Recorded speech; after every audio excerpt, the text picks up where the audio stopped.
Pernahkah sahabat jas merah pergi ke suatu tempat dan melihat tugu seperti ini?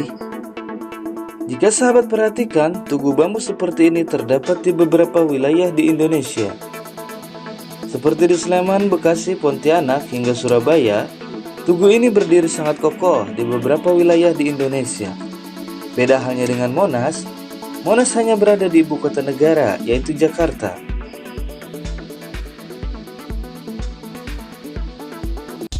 Mengapa tugu bambu runcing ada di beberapa wilayah di Indonesia? Untuk mengobati rasa penasaran sahabat jas merah dan tentunya menambah wawasan kita bersama, mari kita belajar sejarah kembali untuk mengetahui mengapa tugu bambu runcing ada di beberapa wilayah di Indonesia.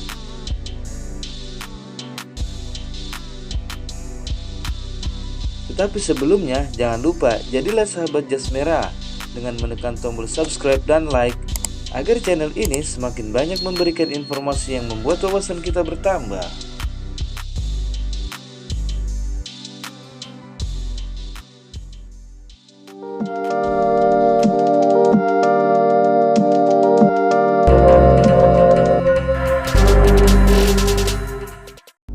Berbicara bambu runcing, tidak terlepas pada hari bersejarah, yaitu 10 November 1945.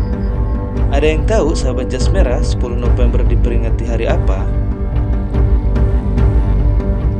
Silahkan stop dulu videonya dan sebutkan jawabannya di kolom komentar. Ini sebagai tolak ukur seberapa jauh pengetahuan sahabat tentang tanggal yang ada di kalender Indonesia. Seperti yang kita ketahui, atau seperti kata buku sejarah yang kita pelajari semasa sekolah dasar negeri maupun swasta, Indonesia dijajah oleh merah putih biru atau Belanda selama... Stop lagi videonya, silakan jawab terlebih dahulu berapa hari Indonesia dijajah oleh Belanda.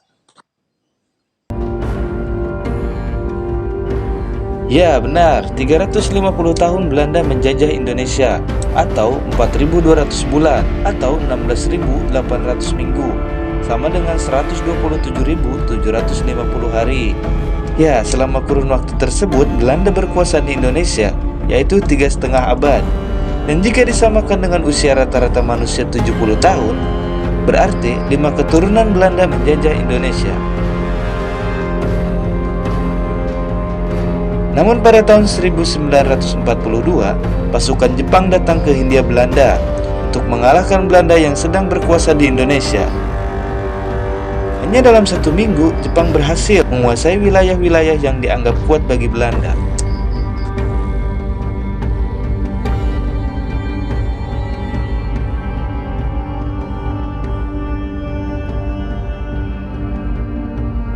Mengapa Jepang dengan mudah menguasai Belanda pada saat itu?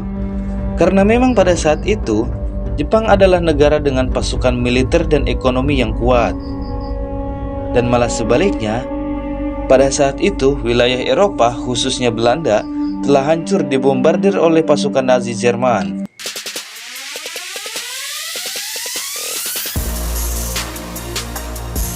Sehingga keadaan pemerintah Hindia Belanda dalam keadaan sulit dalam mendapatkan segala jenis bantuan dari pusat, baik bantuan militer maupun bantuan ekonomi. Sehingga tidak sulit bagi Jepang untuk mengalahkan pemerintahan Hindia Belanda. Bukannya Indonesia menjadi merdeka, tetapi penjajah yang berada di Indonesia berganti menjadi penjajahan Jepang. Itulah sebabnya kita sering mendengar Indonesia waktu masa penjajahan Belanda dan Indonesia waktu penjajahan Jepang.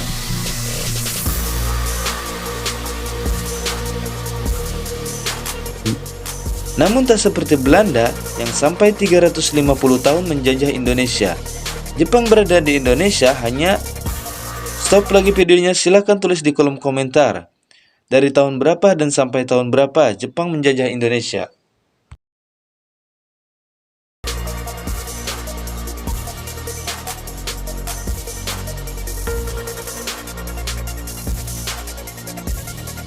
Ya, Jepang datang ke Indonesia pada tahun 1942 sampai 1945 atau sesaat sebelum Indonesia merdeka.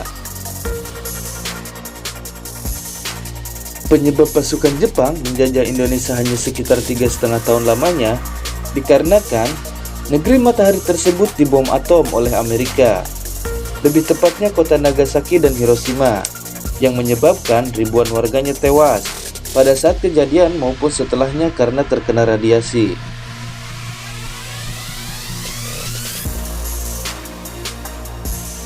Sehingga kekuatan militer dan kekuatan ekonomi pasukan Jepang melemah, dan sebagian pimpinan-pimpinan pasukan Jepang yang berada di Indonesia kembali ke negeri asalnya. Hal tersebut menjadi keuntungan bagi Indonesia, karena tidak ada negara asing yang berkuasa atau menjajah Indonesia. Pada tanggal 17 Agustus 1945, Presiden Soekarno dan Muhammad Hatta memproklamasikan kemerdekaan Indonesia. Kembali ke topik semula, mengapa bambu runcing ada keterkaitan dengan 10 November 1945?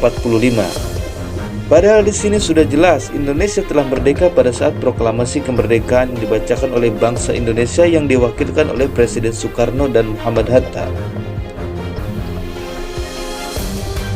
Seperti pepatah mengatakan, untuk mempertahankan lebih sulit daripada untuk mendapatkan. Setelah Indonesia merdeka, Indonesia harus mendapatkan pengakuan secara de jure dan de facto, atau pengakuan secara resmi dari bangsa-bangsa lain.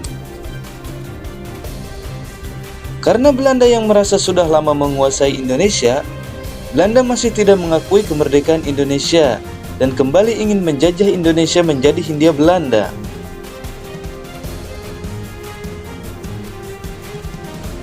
Puncaknya ketika Abney atau tentara Inggris datang dengan tentara Belanda atau Nica. Mereka datang kembali ke Indonesia untuk memulangkan sisa-sisa tentara Jepang yang berada di Indonesia. Tentu saja disambut dengan baik oleh masyarakat Indonesia, karena Abney dan Nica mempunyai tujuan yang baik untuk Indonesia yang sudah merdeka. Namun sering berjalannya waktu, ternyata tujuan Abney dan Nica adalah ingin mengembalikan negara Indonesia ke masa penjajahan Belanda, atau menjadikan Indonesia sebagai pemerintahan Hindia Belanda kembali. Sontak masyarakat Indonesia melakukan perlawanan, tujuannya yaitu untuk mempertahankan kemerdekaan Indonesia yang telah didapatkannya. Puncak perlawanan masyarakat Indonesia terhadap tentara Nica dan Abney terjadi di Surabaya pada tanggal 10 November 1945. Peperangan tersebut terjadi hampir 3 minggu lamanya. Para tokoh agama, tokoh pemuda, dan seluruh tokoh masyarakat Indonesia bersatu untuk mempertahankan kemerdekaan yang telah mereka dapatkan. Menurut beberapa tulisan yang beredar, bambu runcing adalah salah satu alat yang digunakan pada saat peperangan tersebut. Bukan tidak ada alasan bambu runcing dijadikan alat untuk melawan para penjajah. Tetapi karena Indonesia memang minim memiliki senjata peperangan modern. Dan konon pencetus bambu runcing pertama adalah seorang ulama, yaitu Kiai Subhi Parakan asal Temanggung. Dari situlah para pejuang Indonesia menggunakan bambu yang diruncingkan untuk melawan penjajah. Tidak bisa dipungkiri, peperangan 10 November 1945 tersebut menyisakan kesedihan yang cukup mendalam. Pasalnya, tidak sedikit para pejuang yang gugur dalam pertempuran tersebut.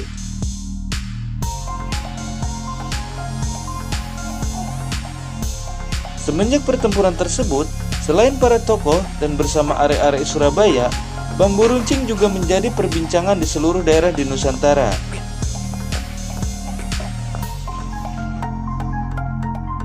Setelah bambu runcing santer terdengar di beberapa wilayah di Indonesia, karena digunakan untuk melawan para penjajah, beberapa wilayah di Indonesia juga menggunakan bambu runcing sebagai alat peperangan melawan penjajah yang ingin kembali menguasai Indonesia, seperti para pejuang Bekasi, para pejuang Kalimantan, para pejuang Sleman, dan para pejuang-pejuang wilayah lain yang ada di Indonesia.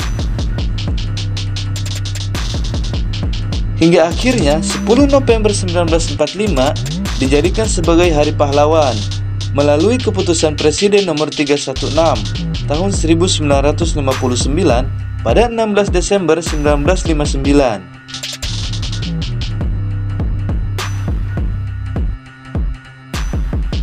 Hari ini, kita sebagai penikmat kemerdekaan wajib bersyukur karena tidak ada lagi perjuangan melawan penjajah dengan peperangan.